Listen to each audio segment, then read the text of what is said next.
Obviously, it depends on the job spec, but what I would say is you have to also focus on your transferable skills and your experiences that are going to be relevant to that role. Say, for example, I was moving from HR to marketing. I would need to go through my CV and pick out everything that is linked to marketing or linked to that new role that I'm going to go for. If it was a different sector, so for example, I mentioned before, I've worked in law firms quite a lot, but say I wanted to go and work in a retail bank or a media company or a tech company, I would then really stress why I want to go and work in that sector. Why do I want to make that shift? Why do I want to go and work in a different sector? What can I bring to that sector? And really give some specific examples. It's also really important to demonstrate that you've researched the new sector. So you know what you're going into, you know about it. You're not just applying for the role because it just happens to be available. So I hope that helps.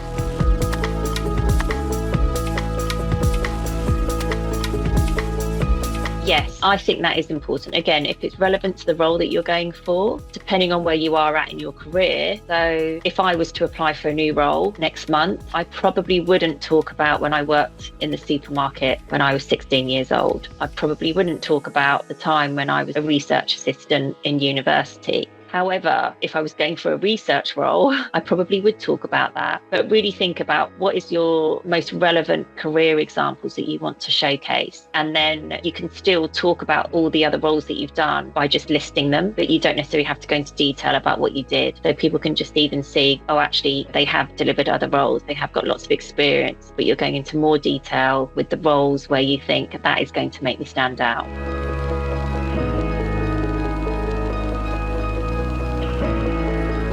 So it depends what's involved in terms of the portfolio. So is it examples of documents that you've produced before? Is it your design work? I can't really put a time frame on that, but I think don't put a time limit on these things because you need to know when you are comfortable with the quality of your CV, the covering letter, the application. Don't assume, oh, I can just do that in half an hour and that's fine because I've spent half an hour on it. I think it would probably be a bit harmful if I said you only need to spend an hour and that's it. The outcome should be a high quality, clear and reader friendly CV and application.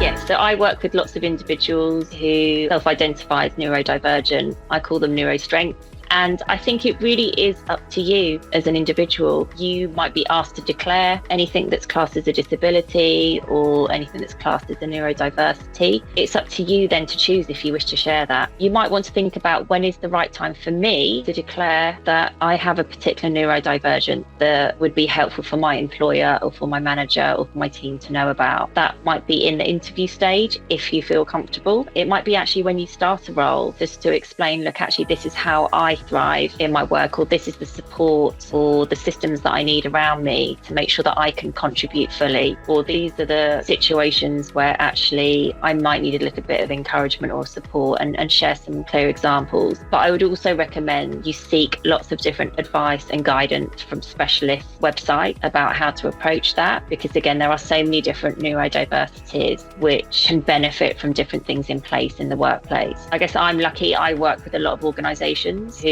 want to make sure that everyone thrives in the workplace. And so a number of employers, they welcome that information so they know how they can support you. And also a number of their employees and colleagues, they don't always know that they are neurodivergent. They might be diagnosed a bit later on in their career. So again, they might have particular support in place. And I think you need to make that decision yourself when you feel confident and comfortable to declare it.